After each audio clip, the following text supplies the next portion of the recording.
जय श्री कृष्णा, राधे राधे। आप सभी का बहुत बहुत स्वागत है आपके अपने चैनल भक्ति सागर में। चातुर्मास महात्म्य कथा अध्याय 26। प्रयाग में समस्त महात्मा मुनियों द्वारा किए गए यज्ञ में दक्ष का भगवान शिव को तिरस्कार पूर्वक शाप देना तथा नंदी द्वारा ब्राह्मण कुल को शाप प्रदान, भगवान शिव का नंदी को शांत करना। ब्रह्मा जी कहते हैं, नारद पूर्व काल में समस्त महात्मा मुनि प्रयाग में एकत्र हुए थे। वहां सम्मिलित हुए उन सब महात्माओं का विधि विधान से एक बहुत बड़ा यज्ञ हुआ। उस यज्ञ में सनकादि सिद्धगण, देवाघ्य, प्रजापति, देवता तथा ब्रह्मा का साक्षात्कार करने वाले ज्ञानी भी पधारे थे। मैं भी प्रतिमान महातेजस्वी निगमों और आगमास युक्त हो सपरिवार वहां गया था। अनेक प्रकार के उत्सवों के साथ वहां उनका विचित्र समाज जुटा था। नाना शास्त्रों के संबंध में ज्ञान चर्चा एवं वाद विवाद हो रहे थे। मुने उसी अवसर पर सती द्वारा पार्षदों के साथ त्रिलोक हितकारी सृष्टिकर्ता एवं सबके स्वामी भगवान रुद्र भी वहां आ पहुंचे।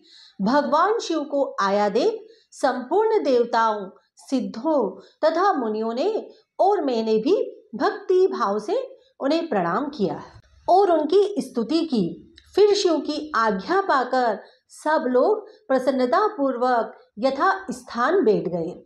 भगवान का दर्शन पाकर सब लोग संतुष्ट थे और अपने सौभाग्य की सराहना करते थे। इसी बीच में प्रजापतियों के भी पति प्रभु दक्ष, जो बड़े तेजस्वी थे, अकस्मात घूमते हुए प्रसन्नता पूर्वक वहां आए। वे मुझे प्रणाम करके मेरी आज्ञा ले वहां बैठे। दक्ष उन दिनों समस्त ब्रह्मांड के अधिपति बनाए गए थे, अतएव सबके द्वारा सम्माननीय थे, परंतु अपने इस गौरवपूर्ण पद को लेकर उनके मन में बड़ा अहंकार था, क्योंकि वे तत्व ज्ञान से शून्य थे। उस समय समस्त देव ऋषियों ने नतमस्तक हो स्तुति और प्रणाम के द्वारा दोनों हाथ जोड़कर उत्तम तेजस्वी दक्ष का आदर सत्कार किया। परंतु जो नाना प्रकार के लीला विहार करने वाले सबके स्वामी और उत्कृष्ट लीलाकारी स्वतंत्र परमेश्वर हैं, उन महेश्वर ने उस समय दक्ष को मस्तक नहीं झुकाया। वे अपने आसन पर बैठे ही रह गए, खड़े होकर दक्ष का स्वागत नहीं किया। महादेव जी को वहां मस्तक झुकाते न देख मेरे पुत्र प्रजापति दक्ष मन ही मन अप्रसन्न हो गए। उन्हें रुद्र पर सहसा क्रोध हो आया। वे ज्ञान शून्य तथा महान अहंकारी होने के कारण महाप्रभु रुद्र को क्रूर दृष्टि से देखकर सबको सुनाते हुए उच्च स्वर से कहने लगे।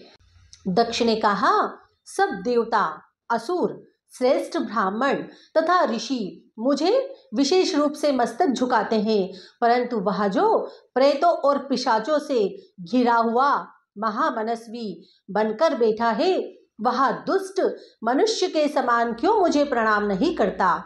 शमशान में निवास करने वाला यह निर्लज्ज जो मुझे इस समय प्रणाम नहीं करता, इसका क्या कारण है? इसके वेदोक्त कर्म लुप्त हो गए हैं। यह भूतों और पिशाचों से सेवित हो मत वाला बना फिरता है और शास्त्रीय विधि की अवहेलना करके नीति मार्ग को सदा कलंकित किया करता है। इसके साथ रहने वाले या इसका अनुसरण करने वाले लोग पाखंडी, दुष्ट, पापाचारी तथा ब्राह्मण को देखकर उद्दंडता पूर्वक उसकी निंदा करने वाले होते हैं। यह स्वयं ही स्त्री में आसक्त रहने वाला तथा रति कर्म में ही दक्ष है, अतः मैं इसे शाप देने को उद्धत हुआ हूँ। यह रुद्र चारों वर्गों से पृथक और क्रूप है, इसे यज्ञ से बहिष्कृत कर दिया जाए।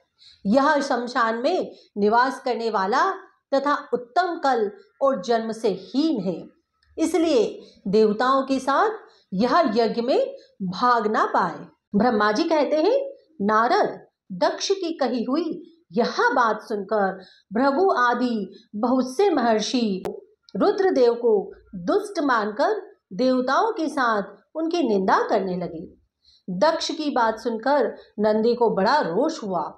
उनके नेत्र चंचल हो उठे और वे दक्ष को शाप देने के विचार से तुरंत इस प्रकार बोले। नंदीश्वर ने कहा, अरे रे महामूढ़, दुष्ट बुद्धि षट दक्ष, तूने मेरे स्वामी महेश्वर को यज्ञ से बहिष्कृत क्यों कर दिया? जिनके स्मरण मात्र से यज्ञ सफल और तीर्थ पवित्र हो जाते हैं, उन्हीं महादेव जी को तूने शाप कैसे दे दिया? दुर्बुद्धि दक्ष, तूने ब्राह्मण जाति का चपलता से प्रेरित हो इन रुद्रदेव को व्यर्थ ही शाप दे डाला। महाप्रभु रुद्र सर्वथा निर्दोष हैं, तथापि तूने व्यर्थ ही उनका उपहास किया। ब्राह्मण धाम जिन्होंने इस जगत की सृष्टि की, जो इसका पालन करते हैं और अंत में जिनके द्वारा इसका संहार होगा, उन्हीं इन महेश्वर रूप को तूने शाप कैसे दे दिया? नंदी के इस प्रकार फटकारने पर प्रजापति दक्ष रोष में आग बबूला हो गए और उन्हें शाप देते हुए बोले, अरे रुद्रगणों, तुम सब लोग वेद से बहिष्कृत हो जाओ, वैदिक मार्ग से भ्रष्ट तथा महर्षियों द्वारा परित्यक्त हो पाखंडवाद में लग जाओ और शिष्टाचार से दूर रहो। सिर पर जटा और शरीर में भस्म एवं हड्डियों के आभूषण धारण करके मद्यपान में आसक्त रहो। जब दक्ष ने शिव के पार्षदों को इस प्रकार शाप दे दिया, तब उस शाप को सुनकर शिव के प्रिय भक्त नंदी अत्यंत रोष के वशीभूत हो गए। शीलाद पुत्र नंदी भगवान शिव के प्रिय पार्षद और तेजस्वी हैं। वे गर्व से भरे हुए महादुष्ट दक्ष को तत्काल इस प्रकार उत्तर देने लगे। नंदीश्वर बोले, अरे शठ दुर्बुद्धि दक्ष, तुझे शिव के तत्व का बिल्कुल ध्यान नहीं है, अतः तूने शिव के पार्षदों को व्यर्थ ही शाप दे दिया। अहंकारी दक्ष, जिनके चित्त में दुष्टता भरी है, उन भृगु आदि ने भी ब्रह्मांड तत्व के अभिमान में आकर महाप्रभु महेश्वर का उपहास किया है। तुझ जैसे ब्राह्मण कर्म फल के प्रशंसक वेदवाद में फंसकर वेद के तत्व ज्ञान से शून्य हो जाएं। वे ब्राह्मण सदा भोगों में तन्मय रहकर स्वर्ग को ही सबसे बड़ा पुरुषार्थ मानते हुए स्वर्ग से बढ़कर दूसरी कोई वस्तु नहीं है, ऐसा कहते हैं, तथा क्रोध लोभ और मद से युक्त हो निर्लज्ज भिक्षुक बने रहे। कितने ही ब्राह्मण वेद मार्ग को सामने रखकर शूद्रों का यज्ञ कराने वाले और दरिद्र होंगे, सदा दान लेने में ही लगे रहेंगे। दूषित दान ग्रहण करने के कारण वे सब के सब नरकगामी होंगे। दक्ष, उनमें से कुछ ब्राह्मण तो ब्रह्मा राक्षस भी होंगे, जो परमेश्वर शिव को सामान्य देवता समझकर उनसे द्रोह करता है।